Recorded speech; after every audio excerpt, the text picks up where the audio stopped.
Mga kabagis,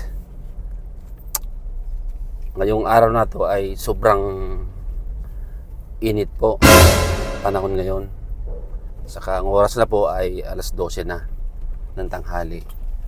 Sa kabila po ng matinding init, maghahanap tayo ngayon yung mga construction site tulad sa mga bahay, kalsada, building, para mabigyan natin sila ng kaunti nilang pagkain upang may pagsasaluhan po sila ngayong tanghali.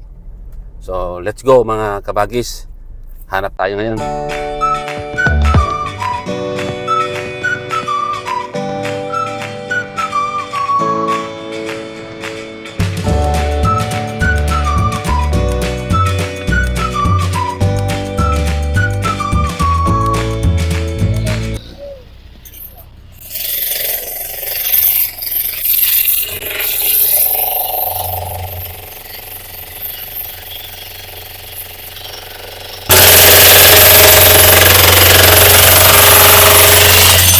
Hello mga kabagis, magandang umaga.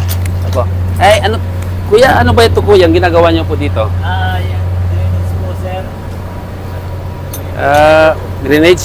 Opo, Para sa drainage na to yung anong ano, purpose po nito? para madaanan po ng tubig lang po. Para madaanan po ng sasakyan po dito sa ito po. Ito, pagka may tubig po dito na galing sa taas o dito sa dito siya babagsak. Opo, pwede din po. Gano'ng kalalim po ito kuya nung...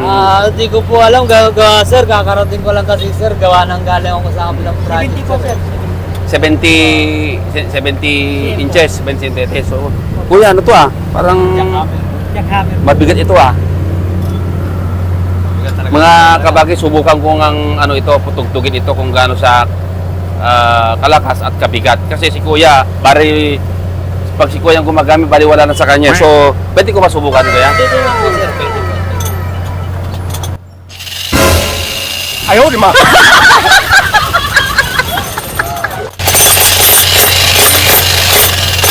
So, kuya, mabigat? Ayaw, di ma! Basta maging gumamit po nito.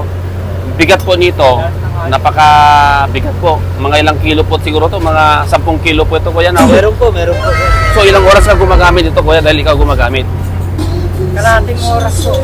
Kalahating oras. So, kung after ng kalahating oras, sino pang papalit sa'yo? Ako po, sir. Si kuya? Opo. Kalahating oras din. Opo.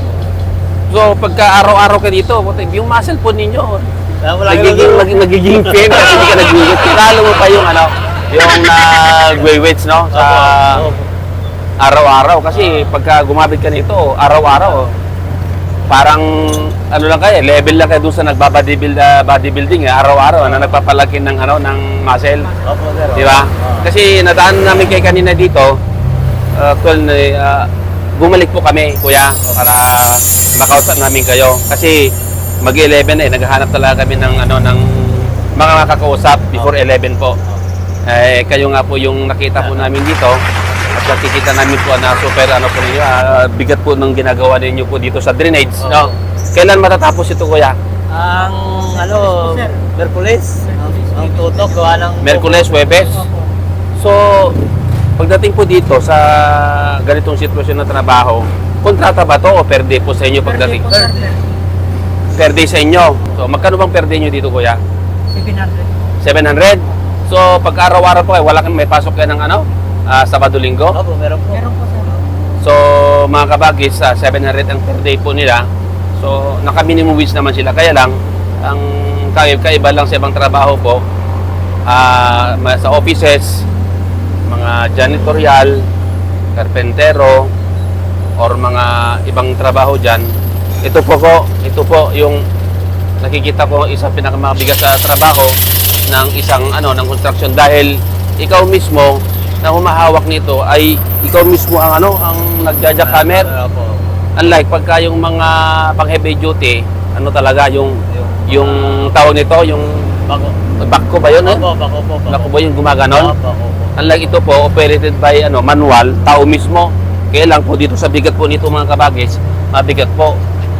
30 minutes po ito ang sila every 30 minutes. So mabigat po para sa isang tao. Kaya mo isang oras nito? Kaya mo ba? Hindi. Talagang Namamantin na po yung namamanhid yung kamay. Dapat din So, sir, ano, gawa ng iinit po yung jackhammer. Uminit po to. Ayun! Mainit lang. Mainit nga ang kabagis. Ayun! Hindi rin pala tuloy-tuloy. Advisable na tuloy-tuloy yung pagjajakamit kasi itong motor niya mismo ay umiinit. Kailangan talaga din pahinga. Kahit bakal siya o motor mo ay umiinit. Kailangan talaga din pahinga. Kahit bakal siya o motor siya, kailangan din ipahinga. Opo. Tulad din pala ng tao, kuya. Amin po yan. Nananghali na ba kayo, kuya? Di ba po sir eh? Ano oras kayo manananghalian? Alas 12 sir. Alas 12? Antay Anong na. pangalan mo, kuya? Rocky po. Rocky. Taga saan ka sa Rocky, kabagis? Pangasinan, Ilocano? Ilocano nakmat. Saan ka nakamit to? Nag-apply ka ti Manila, trabaho? Saka J-Bus may kami. Jibosyo, Ilocano mo, Jibosyo. Mga kabagis, Ilocano ko. Kinausap ko siyang Ilocano. Ikaw, kabagis? Lucena po, Lucena, Quezon. Lucena, Quezon. Bali, nag-apply ka rin ka engineer sa bus ninyo. Oo, matagal Bago na makarating po dito. ako. Si Kuya, ito sa timing si Kuya eh. Ha? Taga? Naka-urmog po ako.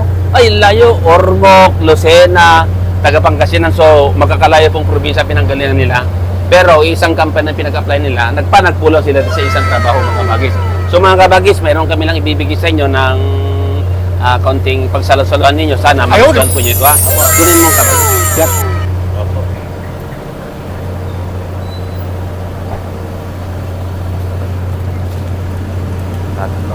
Mga kabagis, anong pangalan mo, kabagis? Rocky po. Ha? Rocky. Rocky. Ito po galing kay Rex Adventure. Rex Adventure. Ito po, taga Lucena ito. Ikaw ba yan? Joel. Joel, from Lucena po si Kuya.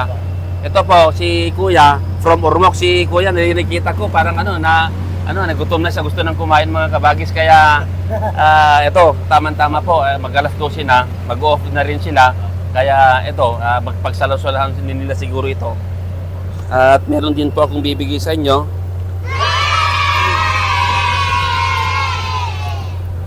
Ito kay Kuya, kabili ng Coke, 1, 2, 3, 4, 5, 6, 7, 8, 9, 10. Okay.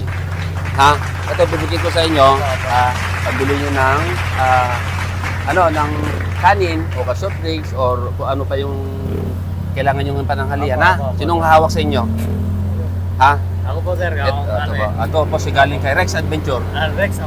Maraming salamat, Kuya, ha? Sir, maraming salamat po sir. Tatay, gutom na si tatay. Pwede naman kumain. Maraming salamat po. Kuya, maraming salamat po. Salamat po. Maraming salamat kay Rex Adventure. Bye!